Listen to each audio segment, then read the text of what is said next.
ഒരുപാട് കാലമായിട്ട് കുടുംബത്തിൻ്റെ ആഗ്രഹമായിരുന്നു ഗവി പോകണം കാണണമെന്ന്. കുട്ടികളെപ്പോഴും പറയുമായിരുന്നു ഗവിയിലൊന്ന് പോകണം അച്ഛേ, ഗവി കാണണമെന്ന്. അപ്പോൾ ഈ ഗവിയുടെ പ്രത്യേകത എന്ന് പറയുന്നത് അറിയാലോ, പ്രകൃതി രമണീയമായ സ്ഥലമാണ്, വളരെ മനോഹരമായ ഒരു എക്സ്പീരിയൻസ് ആണ്. അങ്ങനെ അവരുടെ നിർബന്ധത്തിന് വഴങ്ങി കഴിഞ്ഞ ഇടയ്ക്കൊന്ന് പോയി കുറേ ദിവസങ്ങൾ കറങ്ങിയടിച്ചാണ് ഗവിയിലെത്തിയത്. ശരിക്കും ഒരു തിങ്കളാഴ്ച ഉച്ചയ്ക്ക് ശേഷം ഇവിടുന്ന് കണ്ണൂരിൽ നിന്ന് പുറപ്പെട്ട് ഊട്ടി പോയി.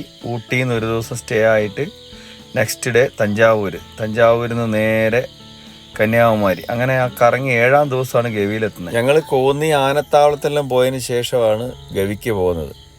മുൻകൂട്ടി ബുക്ക് ചെയ്യാതാണ് പോയത്.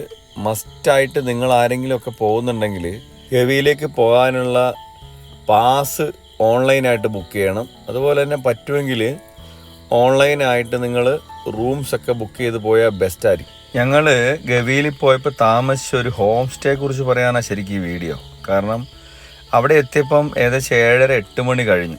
അങ്ങനെ വഴിക്കുന്ന് ഒരു ഫോൺ നമ്പർ കണ്ട് അങ്ങനെ നിർത്തിയതാണേ.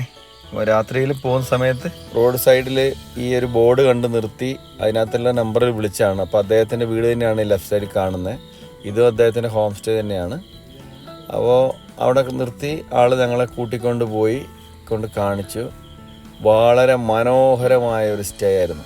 ഈ 7 ദിവസം ഞങ്ങൾ പോയതിൽ ഏറ്റവും ഇഷ്ടപ്പെട്ടത്, കുട്ടികൾക്കും കുടുംബത്തിനും എല്ലാം ഏറ്റവും ഇഷ്ടപ്പെട്ട ഒരു സ്റ്റേ ആയിരുന്നു ഇവിടെ. കാരണം നമ്മളെ റൂം തുറന്നു കഴിഞ്ഞാൽ കാണുന്ന കാഴ്ചയാണ് ഈ ഒരു പുഴ, കക്കി പുഴ എന്നാണ് പറയുന്നത്, കക്കി റിവറാന്ന് എൻ്റെ ഓർമ്മ. അപ്പം വളരെ മനോഹരമായൊരു എക്സ്പീരിയൻസ്. ഈ കിളികളുടെ ശബ്ദമൊക്കെ കേട്ട് രാവിലെ എണീറ്റിട്ട് അവിടെ ഇരിക്കുമ്പോൾ കിട്ടുന്നൊരു ഫീല്, അത്രയും ദിവസത്തെ യാത്രയ്ക്ക് ശേഷം നമുക്ക് കിട്ടിയൊരു എക്സ്പീരിയൻസ് ആണ്. ഒരു ദിവസം കൂടെ അവിടെ നിൽക്കണം എന്നുണ്ടായിരുന്നു ഞങ്ങൾക്ക് ആക്ച്വലി. പക്ഷേ തിരിച്ച് നാട്ടിലേക്ക് വരേണ്ടതുള്ളതുകൊണ്ട് 7-ാം ദിവസമാണ് ശരിക്കും ഈ ഗവിയിൽ ഞങ്ങൾ എത്തുന്നത്. അവിടെ ഇവിടെയൊക്കെ കറങ്ങി അടിച്ചിട്ട്. അപ്പോൾ ഒരു ദിവസം കൊണ്ട് നിൽക്കാനുള്ള സാധ്യത ഇല്ലാത്തതുകൊണ്ടല്ലേ ഞങ്ങൾ ഒരു ദിവസം കൂടെ നിന്നേനെ. ഈ പുഴയിലൊക്കെ ഒന്ന് ചാടി കുളിച്ചിട്ടൊക്കെ പോരണമെന്നൊക്കെ ഉണ്ടായിരുന്നു. പക്ഷേ പോരേണ്ട സമയം രാവിലെ തന്നെ പാസ് കിട്ടിയത് കൊണ്ട് വേഗം ഞങ്ങൾ പോരുമായത്. എന്നാൽ നെക്സ്റ്റ് ടൈമിലൂടെ ഒന്ന് വിസിറ്റ് ചെയ്യണമെന്ന് ആഗ്രഹിക്കുന്ന ഒരു സ്ഥലമാണ്.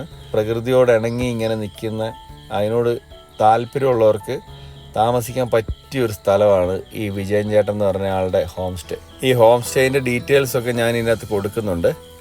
അദ്ദേഹത്തെ കോൺടാക്ട് ചെയ്യേണ്ട നമ്പറും കാര്യങ്ങളൊക്കെ നേരത്തെ വിളിച്ച് ബുക്ക് ചെയ്ത് കഴിഞ്ഞാൽ നിങ്ങൾക്ക് റൂം കിട്ടും. ഇതാ കാണുന്നതാണ് ബിൽഡിങ്. നമുക്ക് പാർക്കിംഗ് ഇഷ്ടം പോലെ ഉണ്ട്. ഇപ്പോൾ ഞങ്ങളെ വണ്ടി ഇവിടെ കൊണ്ടിട്ടു.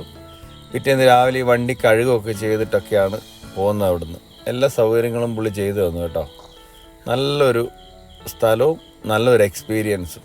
എന്തായാലും ഗവിയിൽ പോകുന്നുണ്ടെങ്കിൽ, അവിടെ സ്റ്റേ ചെയ്യാൻ താല്പര്യമുണ്ടെങ്കിൽ നിങ്ങൾക്ക് ധൈര്യമായിട്ട് കോണ്ടാക്ട് ചെയ്യാൻ പറ്റിയൊരു സ്ഥലമാണിത്. നമുക്ക് വലിയൊരു പൈസയും ഇല്ല. ഞങ്ങൾ താമസിച്ച ഒരു സിംഗിൾ റൂമിലാണ്. അപ്പോൾ നല്ല വൃത്തിയുള്ള പുതിയ റൂമാണ്.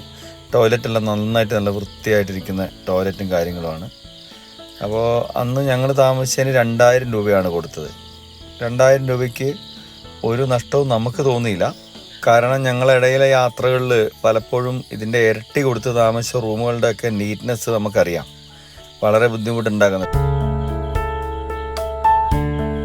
പിന്നെ ഇവിടുത്തെ വെള്ളമൊക്കെ നല്ല കണ്ണുനീര് പോലത്തെ വെള്ളമാണ്. അതുകൊണ്ടൊക്കെയാണ് ടോയ്ലറ്റിനൊന്നും ഒരു കറയോ ഒന്നുമില്ല, നല്ല നീറ്റ് ആൻഡ് ക്ലീനാണ്. തഞ്ചാവൂരൊക്കെ പോയി താമസിച്ചപ്പോൾ അവിടുത്തെ നല്ല ഹോട്ടലുകളൊക്കെയാണ്. പക്ഷേ നമ്മൾ ടോയ്ലറ്റ്സിൻ്റെ കളറ് കാണുമ്പോൾ സത്യം പറഞ്ഞാൽ വിഷമം തോന്നും. ബോർവെല്ലിൻ്റെ വെള്ളം ഉപയോഗിക്കുന്നതുകൊണ്ടായിരിക്കാം ഒരു പക്ഷേ. അങ്ങനെ 6-7 ദിവസത്തെ യാത്ര കഴിഞ്ഞ് നമ്മൾ ഫൈനൽ ഡേയിൽ ഇവിടെ എത്തിയപ്പോൾ നമുക്ക് സന്തോഷം തോന്നാൻ കാരണം അതാണ്. കറക്റ്റായിട്ട് നമ്മുടെ കേരളത്തിൽ പ്രകൃതിയോടിണങ്ങിയൊരു സ്ഥലം. രാവിലെ എണീറ്റ് കഴിഞ്ഞാൽ നിങ്ങൾ ആ മലയോട്ട് നോക്കി കാണാം, കോടമഞ്ഞ് ഇങ്ങനെ ഇറങ്ങി വരുന്നത് രാവിലത്തെ കാഴ്ചയായത്. അത് ഈ കാണുന്ന അദ്ദേഹത്തിൻ്റെ ഒരു പഴയ കെട്ടിടത്തിൻ്റെ മുകളിലുള്ള ഷീറ്റാണ്. ഈ വാർപ്പ് ബിൽഡിങ്ങിൻ്റെ മുമ്പിൽ തന്നെ ഈ പഴയ ഒരു കെട്ടിടമുണ്ട്. ഇതാണ് ഞങ്ങൾ താമസിച്ച റൂം. വലിയ വലിപ്പമൊന്നുമില്ല, കാരണം ഞങ്ങൾ സിംഗിൾ റൂമാണ് എടുത്തെന്ന് പറഞ്ഞല്ലോ. പക്ഷേ നിങ്ങൾക്ക് നോക്കിയാൽ അറിയാം, നല്ല ക്ലീനാണ്, നീറ്റാണ്. പിള്ളേർ 2 പേരും എണീറ്റിട്ട് പോലുമില്ല രാവിലെ. അതിനു മുമ്പേ ഞാൻ എണീറ്റ് പുഴയിൽ പോയി. ഈ കട്ടൻ നീക്കിക്കഴിഞ്ഞാൽ ഈ കാഴ്ചയാണ് നല്ല, അതായത് മഞ്ഞുകൊണ്ട് ആ പുഴ ഒഴുകുന്നു. അപ്പോൾ അതിനകത്ത് വെള്ളം ശരിക്കും നിറഞ്ഞിട്ടില്ല. മഴക്കാലത്താണെങ്കിൽ അതിഗംഭീരമായിരിക്കും.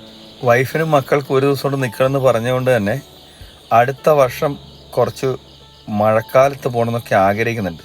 അപ്പോൾ പത്തനംതിട്ട ഗവിയിലേക്ക് പോകാൻ ആഗ്രഹിക്കുന്നവർ ഇദ്ദേഹത്തിൻ്റെ നമ്പറും മറ്റും കാര്യങ്ങളും വേണമെങ്കിൽ കമൻറ്റ് ചെയ്തോളൂ. ഞാനത് നിങ്ങൾക്ക് ഷെയർ ചെയ്ത് തരുന്നതായിരിക്കും. Thank you.